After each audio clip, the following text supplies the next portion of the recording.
السلام عليكم. في هذه الفترة من السنة هي من أكثر الفترات الحساسة، لذلك يجب أن ننتبه على شجرة الليمون وأشجار الحمضيات بصفة عامة. في هذه الفترة في بداية شهر 3 وحتى نهاية شهر 4 تبدأ أشجار الحمضيات بالتزهير. لذلك في هذه الفترة يجب أن نقوم بالاعتناء بالشجرة بشكل جيد من خلال بعض المعاملات الزراعية.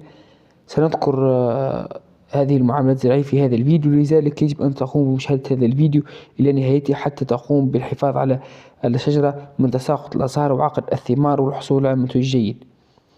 أول خطوة عندما تبدأ الشجرة بظهور الأزهار بهذا الشكل، يجب أن نقوم بالانتظام في الري.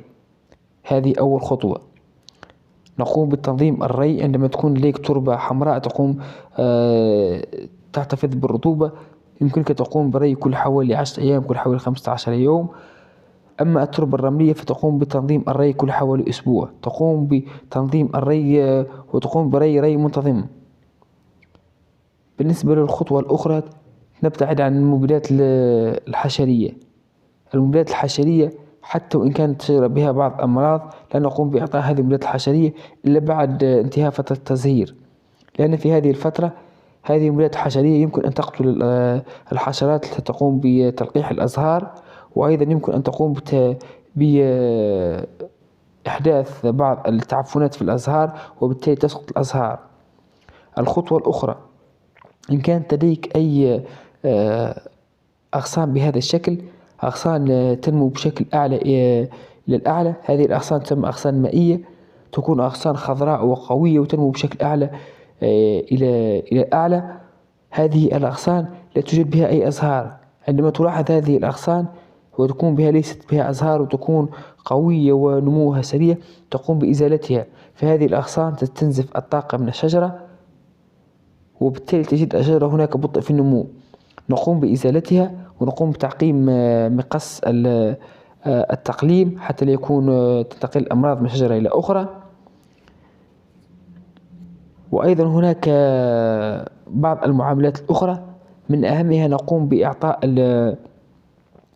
مثبت الأزهار.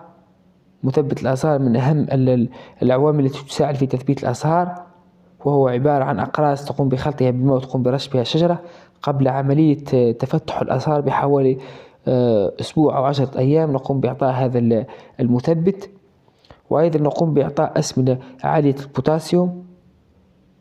وإن كان لديك سماد عضوي يمكنك تقوم بعمل سماد عضوي، ونبتعد عن الأسمدة التي تكون بها النيتروجين أو الأزوت، فهذه الأسمدة تساعد في تنشيط الشجرة وبالتالي تضعف الأزهار وبالتالي تساقط الأزهار وتبدأ الشجرة بالنشاط.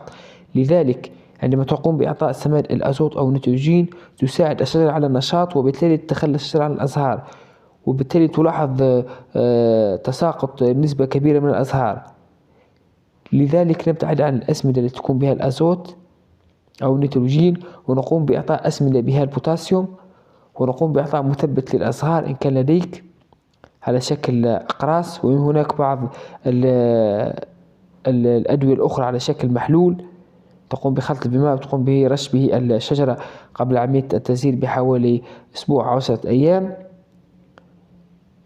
والتنظيم في الري، ونبتعد عن مداواة الشجرة أثناء التزهير. هذه من أهم العوامل التي تساعد في عقد الثمار وتساعد في التزهير بشكل جيد. وأيضا كما قلت تقوم بإزالة هذه الأغصان. هذه كما تشاهدون هي أغصان ما شاء الله، كما تشاهدون هي أغصان قوية تنمو بشكل جيد. هذه الأغصان المائية تستنزف الطاقة من الشجرة وتكون قوية، لكن هذه الأغصان لا تحمل أي ثمار، لذلك يجب أن نقوم بقطعها.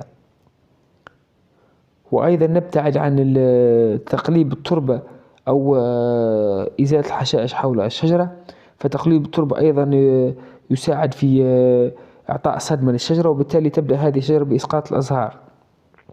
لذلك في هذه الفترة نحافظ على تنظيم الري كما قلنا، ونحافظ على هذه الخطوات، وإن شاء الله ستلاحظ إزهار جيد وعقد للثمار وحصول على إن شاء الله منتوج جيد. وإن شاء الله بعد أن تبدأ الشجرة بعقد الثمار وتختفي الأزهار وتبدأ بظهور الثمار، يمكنك أن تقوم بإعطاء سماد النيتروجين يساعد في عملية إعطاء الدفعة للشجرة حتى تنبت أغصان جديدة وأوراق جديدة. هذه الأغصان تساعد في حمل الثمار في السنة القادمة. وأيضا يمكنك إعطاء أسمدة أخرى، أسمدة عضوية أو أسمدة عالية الفوسفور تساعد في امتداد الجذور. ويمكنك أيضا تقوم برش ورقي للشجرة. هذه متابعين الأوفياء أهم النصائح الزراعية، والسلام عليكم ورحمة الله تعالى وبركاته.